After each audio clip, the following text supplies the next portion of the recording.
What is up, guys? We have the new ban list for the Yu-Gi-Oh! TCG side of things. We haven't seen a ban list. Actually, we haven't seen a ban list. It's not that long. December the 1st. About, what is it? 1 January, 2 months. I mean, that's actually kind of short, not gonna lie. I guess Konami did want to drop something. They want to shake things up a bit. So. Artifact Scythe, Barrier Statue of the Storm Winds, Tearlaments, 𝗦𝗘𝗗𝗧𝗏, and Sprite Elf are all banned. You know, the only thing I see that's kind of like a no-brainer here is Barrier Statue of the Storm Winds. Everything else I really don't give a fuck about because I really don't play the format. I just know Barrier Stat. You don't want to lock people out of stuff, right? If you want to have people actually enjoy your games, maybe don't make it unplayable, right? And maybe that's what Tearlaments were doing. I just, if people complain about a format, I'm just not going to play. And also, I've been kind of playing Master Duel a lot more just because it's more fun. It also fits my schedule a lot more. But newly limited. Here is something that I kind of a problem that I see here. 𝗦𝗨𝗣𝗣𝗢𝗥, 𝗦𝗪𝗪, Medora, Tearlaments, Havness, 𝗦𝗪𝗪𝗣𝗪, 𝗬𝗫𝗫𝗫. Is that how you pronounce that? And now Ancient Fairy Dragon, which was previously forbidden, are going to be limited. So what's problematic about this, right? Well, first of all, Tearlaments just seems to be. I don't think they're going to be even playable anymore, which sucks. You don't. I mean, if you want to hit a deck that is doing a lot of damage that people have been complaining about, I get.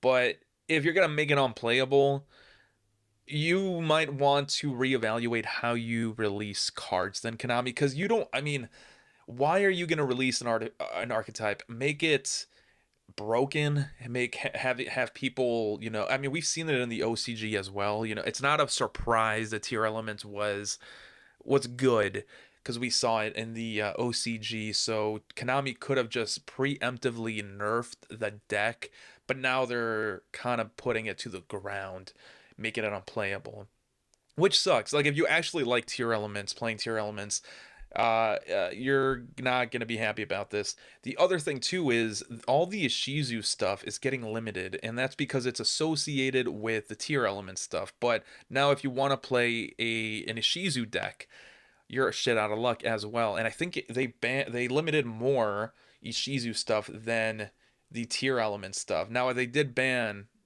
something for Tearlaments, and they didn't ban anything for the Ishizu stuff. But considering like the Ishizu cards did nothing wrong, right? It's not the Ishizu cards were broken in a vacuum. Otherwise, other decks would be using them a lot. Like, a lot of the more meta relevant decks would be using them a lot more. Uh, but it was more that the Tearlaments were making it broken. So it kind of sucks, right?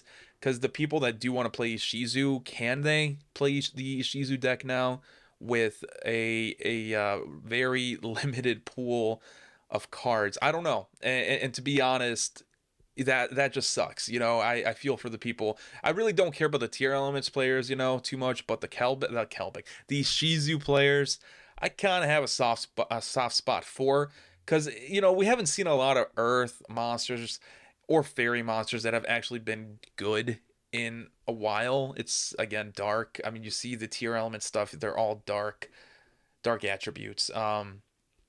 It just sucks, man. It sucks. Destrudo, the Lost Dragon, Jetto Synchron, Mega Phantom Beast. I think it's O Face. What is it? O Lion. That's right. True King 𝗦𝗪𝗪𝗧𝗏 or whatever, 𝗦𝗪𝗪𝗪𝗧, Servant of Endymion, and Spiral Resort are all going to be unlimited, and they were all previously limited. So, that it's going to be a kind of interesting. 𝗦𝗪𝗪𝗧 is probably not going to make too much of an impact. Jetto Synchron probably will. And hopefully we have more variety now too. More synchro decks can come out. Hopefully not like one of those weird combo decks that take like 20 minutes to get off, and it's just like very boring to play against because you're just waiting and waiting and waiting for your opponent to finish. And it might actually be that way because isn't this a card that you use in those very annoying synchro decks? I believe so. So I mean, all in all, this list is very interesting because it will shake up everything. More synchro decks will be seeing play. It's been mainly fusion with Tearlaments, of course, but also there have been, for the longest time, Despia, Albaz, I was gonna say Aluber, but it'll be interesting. I really don't play the TCG too much. What I really care about is the market, and it's gonna be really fucking interesting to see here, guys. Because for the longest time, I've been saying Darkwing Blast was the go-to set, essentially, if you want to make your money or even think about the future. I was saying, right, if the ban list hits, they're going to be hitting Tearlaments more likely than not because people are complaining about it. What are the decks that are going to be being played after Tearlaments get hit, right? And none of those decks, for the most part, are going to be in Power of the Elements except Sprite. But lo and behold, they also hit Sprite a little bit, albeit just a little bit. So now Darkwing Blast is the go-to set to even get cards for the current meta. So what's Power of the Elements? Is it on life support here? Probably. Sprite Elf is $1.99. Hang on, that can't be. Damn. Okay, that's damaged. It's about $4. That sucks. And it's to be expected. I mean, it's banned, but I mean, it's still hard to see a set that was doing really really well. It had a lot of people hyping it up essentially to just go to the fucking ground here. What was 𝗦𝗘𝗗𝗧 or whatever? What was his price range before this? 2.6, 2.5. About $5. Here, the thing about these Tearlaments and these Shizu cards too, guys, is they were not very expensive. It was, I think Sprite was a more expensive deck than Tearlaments, but I could be wrong. Definitely Kashtira is more expensive than Tearlaments, which I always thought was odd. So I guess people weren't really playing it too much, right? Or maybe people were skipping the format, right?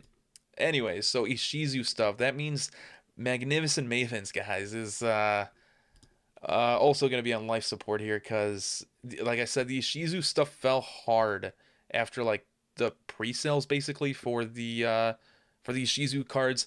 The Ishizu cards did start really strong. I mean, it was like $10 for a couple of the cards, and then $5 for the remaining other two cards, I believe. So I mean, that sucks, but Magnificent Mavens also has other cards in here that make the set a little bit more appealing, right? We have TTTs, we got Lightning Storm, I guess, if you're into that. Evenly Matched, Infinite Impermanence, the Harpy's Feather Duster with that cool artwork. It just sucks because a lot of the market is going to be pretty fucking weird. I mean, where are people going to go, right? It's probably going to be Darkwing Blast.